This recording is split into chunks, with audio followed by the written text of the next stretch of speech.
Цаана шинэ нэг бичлэгэндээ тавтай морил. За, өнөөдрийн бичлэг бол миний AS level-ийн шалгалтын 2 дугаар дугаар байгаа. За, тэгэхээр өнөөдрийнхөө бичлэгээр компонент 2 дээр ямар зүйл хийснээ бас танилцуулж ярих хэрэгтэй байгаа. За, тэгээд бичлэгээ яжаарай. За, ингээд энэ өрөөнд байхгүй болохоор нөгөө өрөөлөгөө шилжицгээе. За, миний уралданд эргэн тавтай морил. За, өнөөдрийн бичлэгээр үзүүлэх бүтээл маань яг яасан бэ гэхээр энэ тийм сайн дүн авч чадаагүй. Ягаад гэвэл компонент нэгэ өгчөөд би үзэсгэлэндээ бэлдэж эхэлсэн. Тэгээд үзэсгэлэнгээ гаргах гад буу юм болсон. Тэгээд яг үзэсгэлэн гаргаж явах явцад миний компонент 2-ын буюу шалгалт өгдөг хэсэг гарч ирсэн. 15 цагийн зургийн шалгалт өгдөг байгаа. За тэгээ компонент 2-ын 15 цагийн шалгалтын дээр болохоор би ирсэн. За. Бүтээл хийсэн ба. Human and Technology буюу хүн технологи гэдэг сэдвээр хийсэн. За эндээ болохоор бидний мэдих WeChat байна. Тэгээд энд Instagram байна, тэгээд YouTube, Facebook гэдэг ерөнхийдөө хүн технологи хоёр нэгдэхлээрээ хүн буруу хэрэглэнээс олж аюул төртдөг гэдэг утгаар ийм бүтээл зурсан байна. За энэ бүтээл дээр энэ бол яг 15 цаг зурсан нөгөө бүтээл. Тэгээд энийг яг юун дээр нь алдсан бэ гэхлээр би усан будаг бараг ашиглаад хийсэн. Усан будаг болохоор хамгийн хурдан хатдаг, хамгийн энгийн техник. Ихэд усан будаг ашигласан болохоор айгу буруутсан. Би үзэсгэлэнгийнхаа үеэр чийгээгүй явжсан. 2-3 сарын хугацаа байсан. Тэгээд би юу ч хийхгүй үзэсгэлэндээ л бэлдээ явуулсан. Тэгээд нэг шөнийн дотор хийж гүйцээсэн байгаа. Наад шиг байж болохгүй шүү. Эхний слайд. Human and Technology-ийн эхний слайд.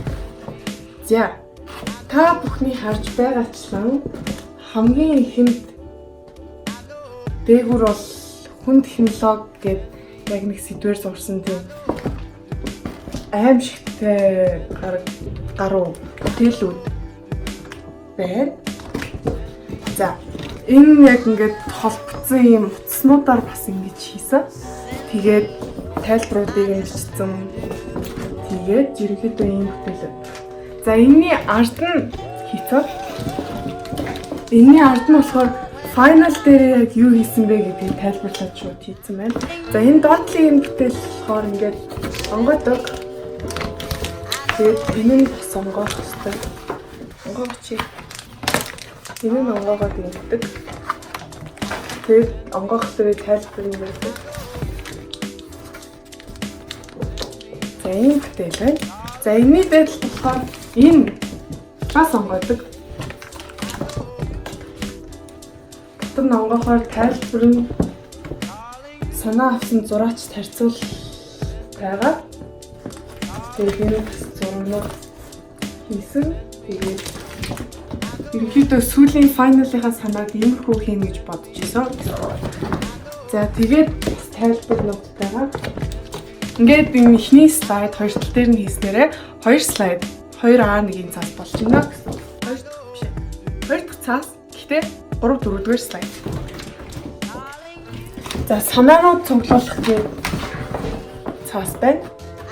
За санаанууд цуглуулах дээр нь ихчдэрээ фото зургийн стади хийж үзсэн. Мейкап хийгээд тэгээд фото зургийн стади хийгээд тэрийгээ ийм зураг болгож буулгасан байгаа. За энэ доошлоод ирэх юм бол makeup artist Britney Makeup гэдэг энэ үнээс санаа авсан гэд тайлбартайгаа байна. За энэ болохоор Pinterest board. Би энийг аягүй ашиглах туфта. Pinterest дээр болохоор санаануудаа цуглуулад тэгээд Pinterest дээр цуглуулсан санаануудаа шууд Pinterest board болгоод гаргачихсан. За энэ дээр болохоор хичтэйгээ хийсэн гарны хөдөлгөөний судалгаа тэгээд технологитой холбоод уялдуулаад ийм болсон байна. За дараагийн слайд.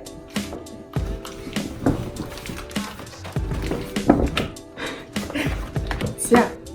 Энэ нэг шилжиж үнэ байна. Zen slide. Zen slide яг юу вэ гэхээр эндээ хүний биеийн судалгаа хийсэн. Энэ амар кул ахгүй юу? Энэ нь ингээд онгод юм. Ой. За. Тэгээд ингээд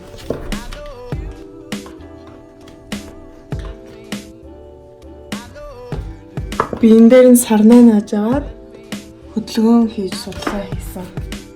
Тийм юу байна. За энэ доор болохоор зураг зурж дээрээс нь юм төмөр мөмөр хийж ингэж судалсан судалгаа. Энэ зургийг ийм болгож судалсан гэдэг. За энд болохоор даав ашиглаад даав гэнэ. Утас зүүцсэн утас ашиглаад үсгийсэн. Энд ч гэсэн тэгж үсгийж утсан. Бас ингэж ийм өнгөөр судалгаа хийсэн байна. За ерөнхийдөө бол нэг шөнийн дотор хийхлээр ийм болдгийн байна лээ.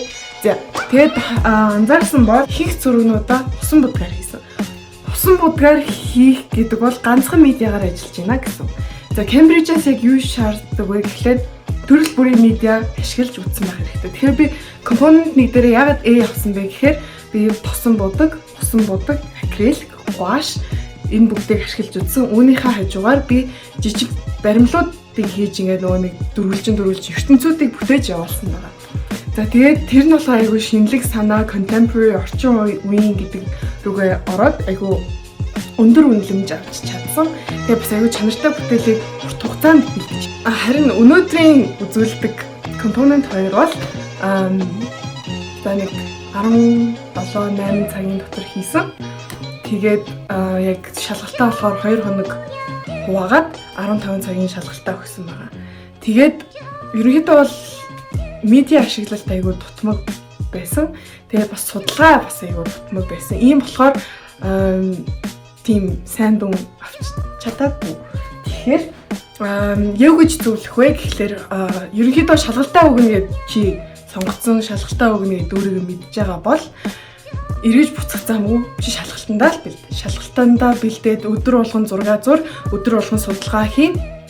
Байж болох бүх зураачдыг судлаад, бүх зураачдын техникүүдийг судлаад өөртөө шингээгээд өөрийнхөө техниктэй холиод шинэ техник гаргаад ерөнхийдөө бол чөлөөтэй задгай ажиллах хэрэгтэй. Ямар ч байсан нэг шөнийн дотор хийнэ гэдэг бол угаасаа маш буруу. Би баг компонент 2-оо та нартай хуваалцахгүй бай гэж бодож исэн. Гэхдээ why not гэж бодоод тэгээд би ерөнхийдөө бол цуврал бичлэгнүүд хийж байгаа. За ингээд өнөөдөр болохоор AS төвшний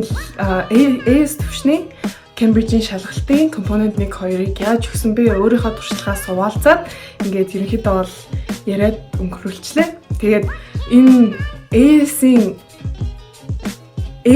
цувралын 1-2 дугаар анги бол ингээд босч байна. За тэгээд бичлэгнүүд маань таалагдж байгаа гэж найдаж байна. За тэгээд үүний дараагаар гарч ирэх цуврал бол миний өчигдөр миний премьер хийсэн бас тавьсан байгаа миний үзэсгэлэнгийн эпизодыг гарсан байгаа.